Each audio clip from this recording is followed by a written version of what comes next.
L'islam, pouvoir, société et culture. Plusieurs siècles après la naissance et la diffusion des monothéismes juifs, mais aussi chrétiens dans le bassin méditerranéen, une nouvelle religion monothéiste voit le jour dans la première moitié du 7e siècle. C'est l'islam. Comment l'islam, cette religion, a-t-il donné naissance à une nouvelle civilisation?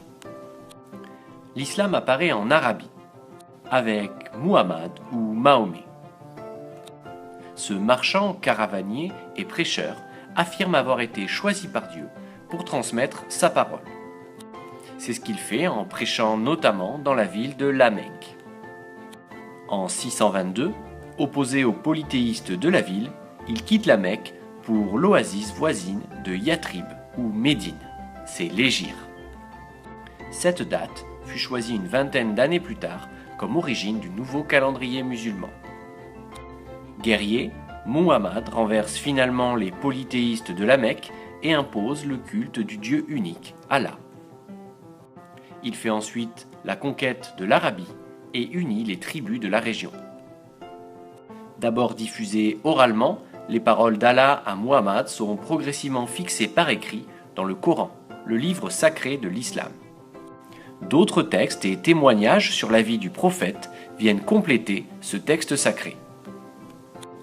Il fixe les règles de la vie en société et pose l'islam en religion universelle, ouverte à tous, et en relation directe avec Dieu, contrairement aux deux autres monothéismes.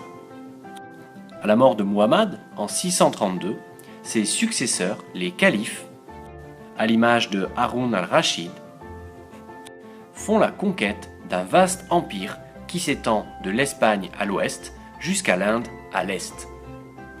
Les califes sont des chefs politiques et religieux qui diffusent l'islam comme religion, l'arabe comme langue écrite et orale. Dans l'empire musulman qui grandit rapidement, les situations sont très variées. Les populations conquises ne se convertissent pas nécessairement au nouveau monothéisme et tous n'apprennent pas l'arabe. Ainsi, les dhimmis peuvent garder leur religion à condition de payer un impôt.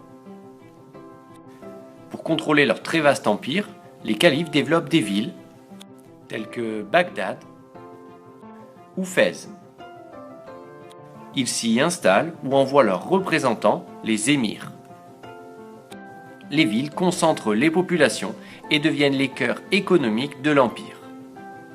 Elles s'organisent autour de mosquées et de palais. On y vient pour faire du commerce dans le souk, des études dans les écoles religieuses ou en pèlerinage lors de grandes fêtes. En se développant à partir du 7e siècle, la nouvelle religion qu'est l'islam s'étend rapidement par les conquêtes et participe à la diffusion de l'arabe. Elle donne naissance à une civilisation urbaine brillante.